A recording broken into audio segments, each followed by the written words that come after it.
Hi there, welcome to the Noah Presgrove case. I just wanted to give my response to certain claims being made about me and my channel on the YouTube platform, comment section, and Noah Presgrove's Army Facebook page. I just wanted to set the record straight and make things very clear. This stems back from last night with the video that I did to do with more so a witness giving their story, their experience of what they saw themselves as for video footage of Noah, the shower scene, and then a little additional bit of talk with what Alicia Lee had to say. And that was mentioned in the description part. It seems like more people focused on the description of the video rather than the actual title of the video. Now, the way YouTube works is the title, you got to think of a summarized theme to explain what the contents of the video is, or at least the main focus, and that's what I did. And then the additional add-ons of information was in the description part, just to fill it out, add in the keywords as what you normally would do. Tell a mini, brief story, like a little introduction, so then people know what it's about. Take in mind, the title length is limited to 100 characters. So what I mentioned in the description, I could not mention in the title as well. But nevertheless, normally people ignore the description and jump straight to the title. Hence why you do get complaints over time, like in the Kenny Veach case. People fail to understand the context and fail to look at the description. But this time around, it was the opposite way round. But it seems like some misinterpreted it as some kind of interview. And then those reacting to that claim on Facebook were then saying, "Oh, I wonder where he's getting information from. Oh, Alicia Lee, what's going on here? Very dodgy." And oh, Alicia doesn't know what's going on either. I think people are getting a bit all over the place emotionally. I think people need to calm down, simmer down, look, listen, learn, and rethink, right? When it comes to language and wording, very specific, very clear, or at least try to be most of the time compared to others. You look at the description, you look at the title, look at it again. Then compare, contrast to the thumbnail. I make it very specific. I always find a link and it will be explained in the videos, hence the length of them. But at the same time, people complain that the videos are too long. Oh, I'll make it shorter then. Oh, well, there's not enough context given. You can't please humans, that's it, right? So it's all under control here, but it's not elsewhere. Anyway, all one was doing was simply doing research, such as on the Facebook page, looking at key points, new witnesses appearing out of nowhere, sharing their experiences, because it's important to know these descriptions given. Just like how we did with the guy called Michael on Facebook, where he was talking about the highway footage, the hidden recorded video. There was no complaints there, were there? So why is there complaints now all of a sudden? I don't know. Unless it's because some people may have heard it before in the past and it's like, oh, why do we have to hear it again? Because it's a different person speaking out as a witness. No harm in checking for consistency, right? If multiple different people have claimed to see the shower video and they all individually say the same thing, then maybe it's more likely for it to actually exist and for it to be relevant to the case of the party and Noah, and just the descriptions, the accuracy. Isn't it good that multiple individual people with no biased effects or influences in between come up with the same consensus at the end of the day? That's a positive, right? But I guess not everyone sees it that way. Anyway, did my video, used Facebook to credit people, to give the source, where it came from and who by, right? Taking consideration, I do have access to the page. Not everyone will, because at least up to a certain point, it's private. I don't know if that still applies now, but at a certain point it was. Not everybody will have access to it. Not everybody may have the app or access directly to Facebook itself, maybe because they're from a different country. Who knows? Some people may not want to use Facebook because of creating an account and there's any like data issues, or people are very protective of their accounts and personal details, whatever.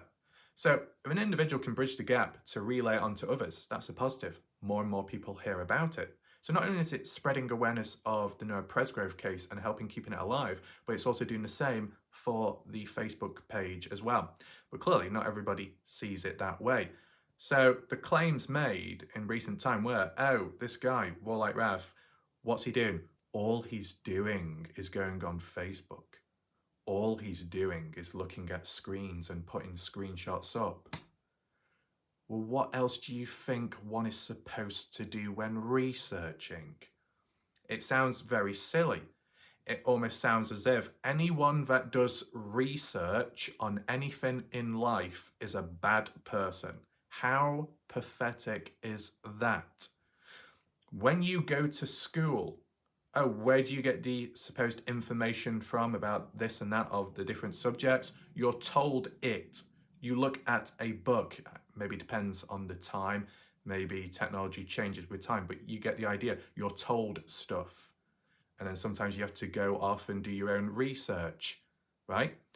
When you go to school, when you're in those situations, you're not suddenly becoming a psychologist on the spot. You're not becoming a historian on the spot. You're not starting off experiments on the spot. You're looking into things. You're looking at people. You're researching that way. It can still apply right now, okay? Not everyone is within the case. Not every human on this entire earth is, linked with this case, but they can at least look into it, research online, learn about it, right? Whether you're a viewer or a creator, that's what you can do. Is it not a good thing to credit people where it comes from? It's making me think that those that do complain on the Noah Presgrove's Army Facebook page, saying, oh, all he does is this, all he does is that. Oh, what would you prefer? That I do a lot of talking, but I don't show where the information comes from? And I don't credit people either. Yeah, that would really work, wouldn't it? It would have its own problems. So there we go. Idiocracy already showing, just like what I saw with the Dylan Rounds case when the channel Kay Lee on Bob Farrell's channel, I believe, said all Warlike Raf does is look on Facebook and that's it.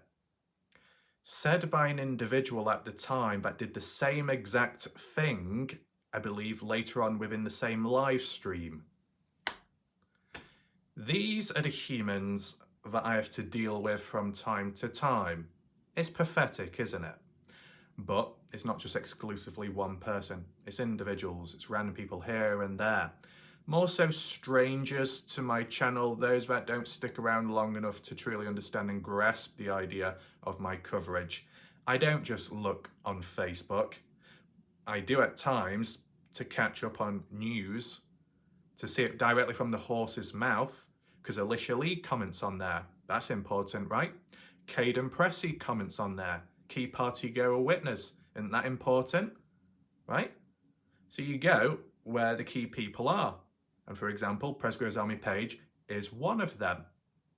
As for the Justice page, I've not really been on that as much because there's not as much going on there.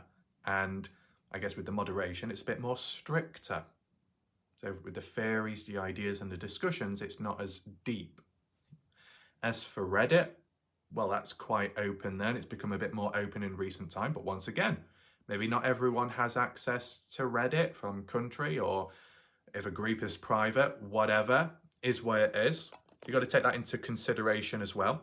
By relaying it on elsewhere, it gives people the chance and opportunity to learn in which those don't have access to. So I can bridge the gap there.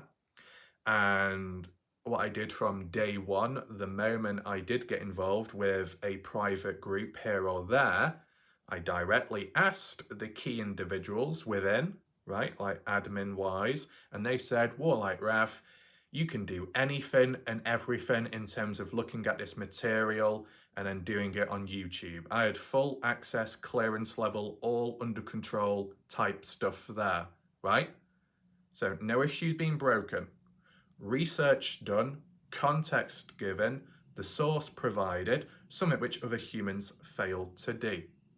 Now within my videos, when I do look at Facebook or I do look at Reddit, depending on what it's about and providing I'm capable or able, with my knowledge, and there's enough depth behind what's being talked about and it's not just simple common sense, then I can attach it to my own stuff. my own map analysis, my own projects, which I've labeled out and pinpointed. Original 1 of 1 Warlight Ref creation. Do you have the copyrights to it? No. Did you create it? No. Have you done it? Probably not. Right? So that's how it goes there. But there's a process and order to everything. Intro, introduction, backstory, fill it out with the source context, show it as proof on screen. Because we have a lot of different cases. There's a lot of talk, but not always enough evidence provided. But when it's possible and when it's public, that's what I will do so. And, you know, a range of these people that do complain elsewhere on the Presgrove Army page in the small numbers, obviously they're not quite familiar with my channel or the past. Yeah, at the end of the day, me, myself, I was the first and only person to reveal the location of Dylan Round's burial site. Now, not many people could be bothered or asked to watch, and that's because the case went on for so long, people got bored and lost stamina. Not my problem. YouTube themselves as a platform, as for reach, may not always get the most deserved reach as I should. And it just comes down to the laziness of humans out there that don't bother clicking. You know, the title was clear, straight to the point. The thumbnail was clear, straight to the point. It was critical. It was original, key location, pinpointing, correct, simple as, done, dusted. And people just didn't really watch. But, you know, been there, done that.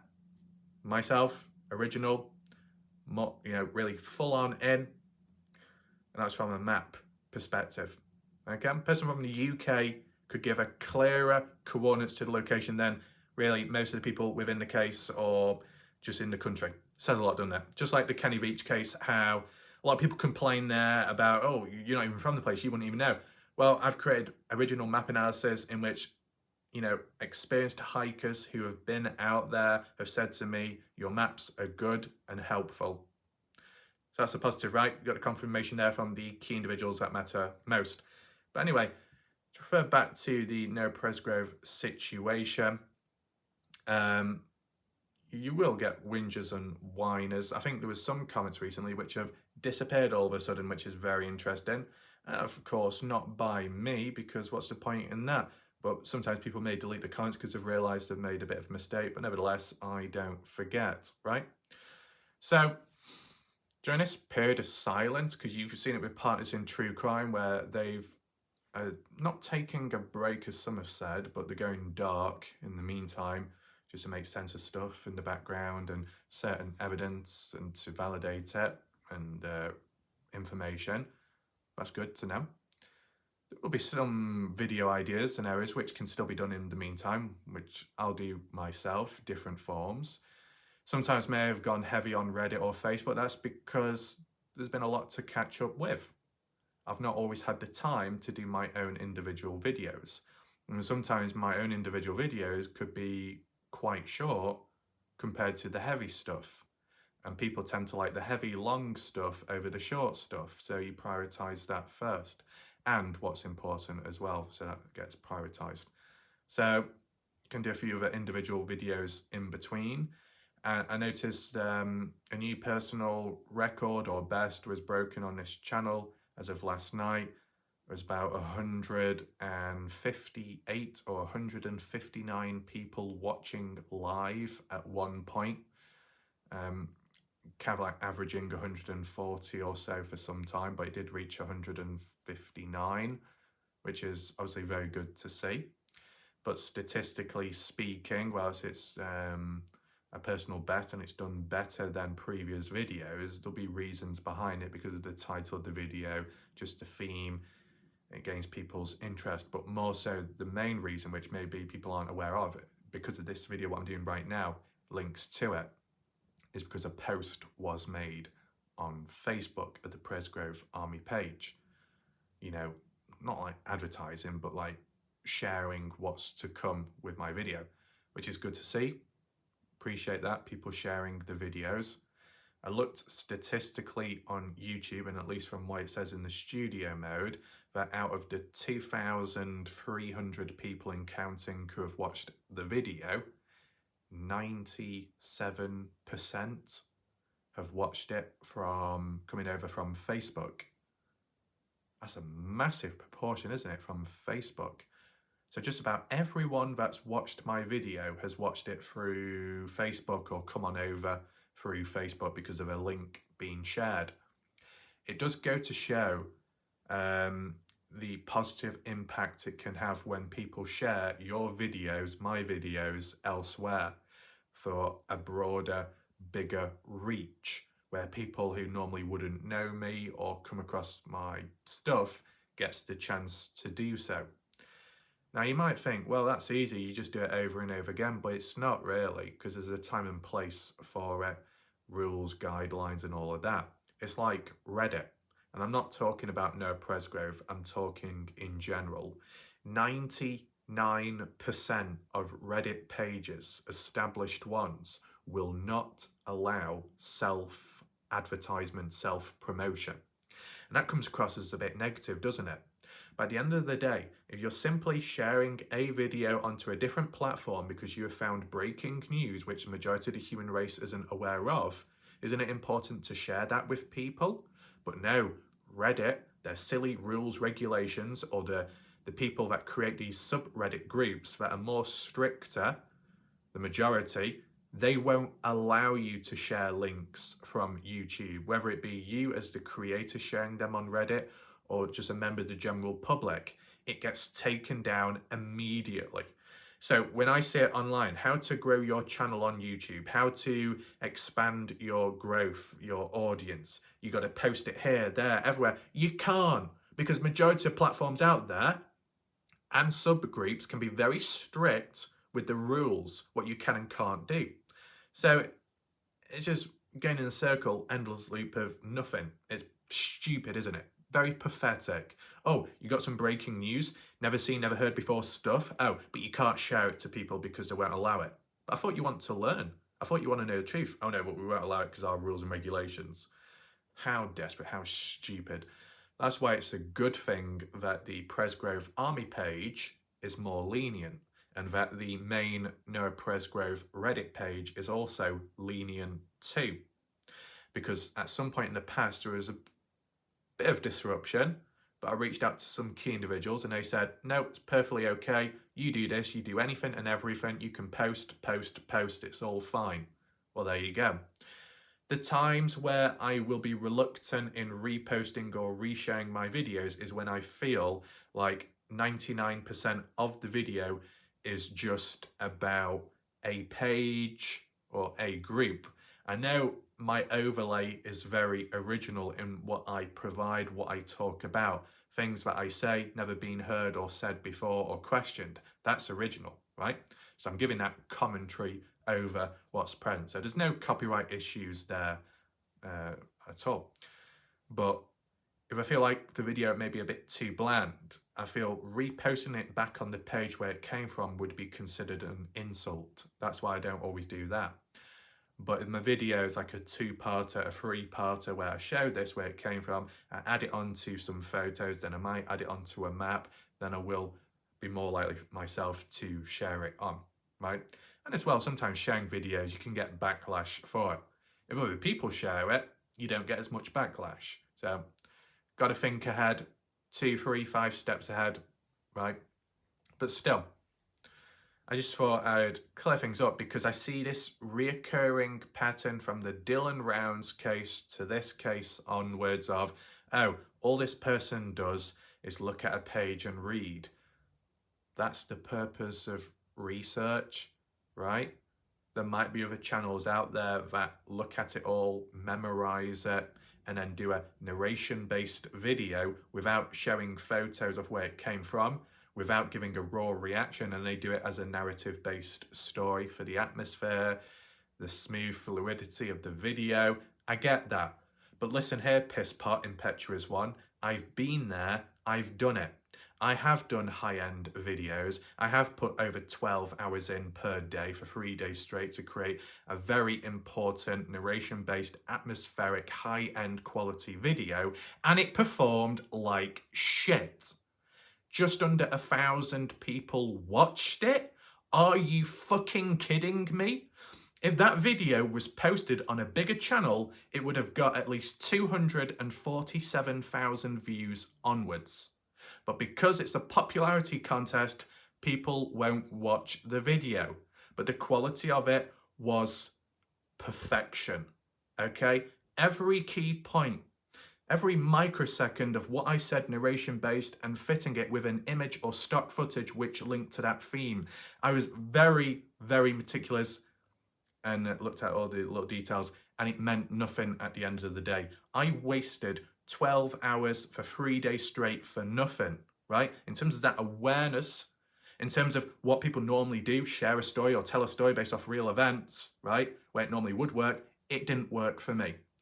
And that was reiterated over and over again. The last one what I did, where it might have been done in a day and a half, where I talked about the mystery of a cave, don't go in because there's something waiting in the dark at the very end, round the bend. Very scary, creepy, atmospheric, perfect video with a side additional story of another event, narration-based, music in the background, visually good, everything perfect, to my standards at least. And it performed terrible, under like 1,000 views and a click-through rate of 2.3%. Are you fucking kidding me, right? You know why it pisses me off?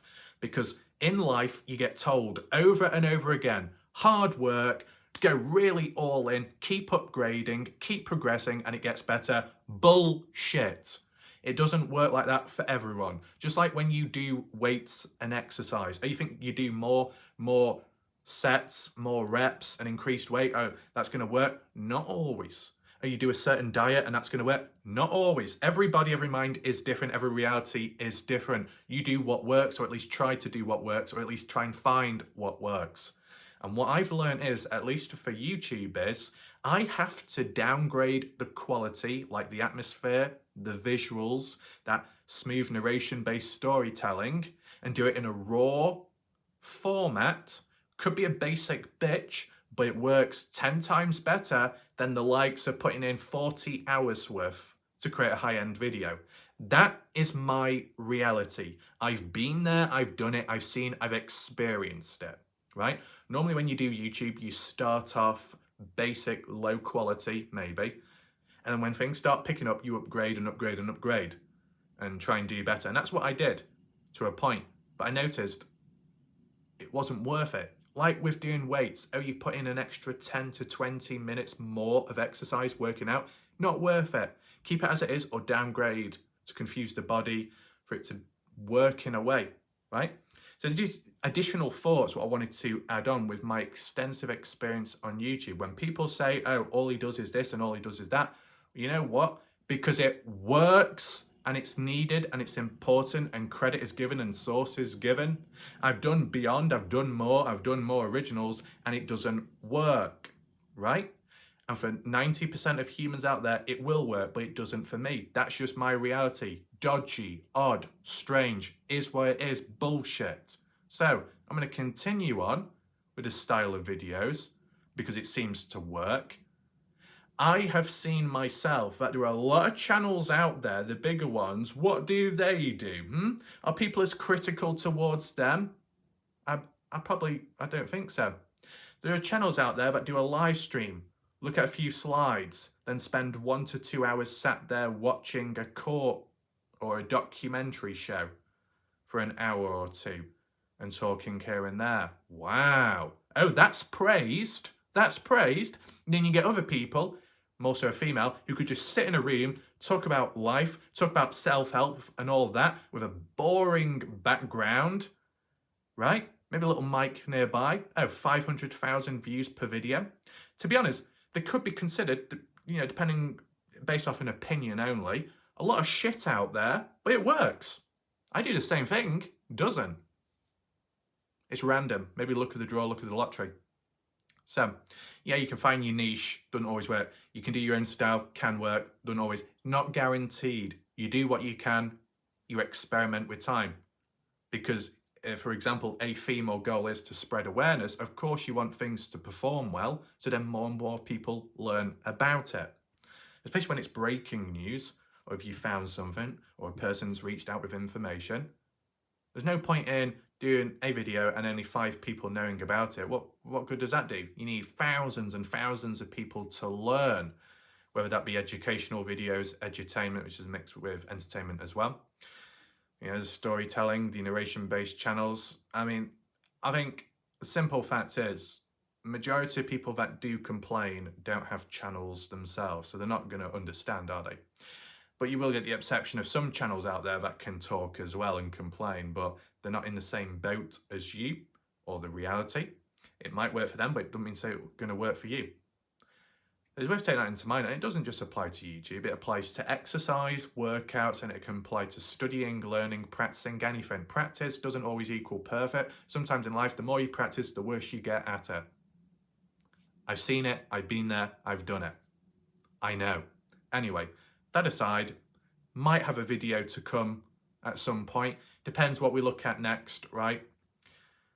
Got some own personal video ideas that can be done. I'll just see what time is like, but thanks for watching. I'll see you next time whenever that is. Goodbye for now.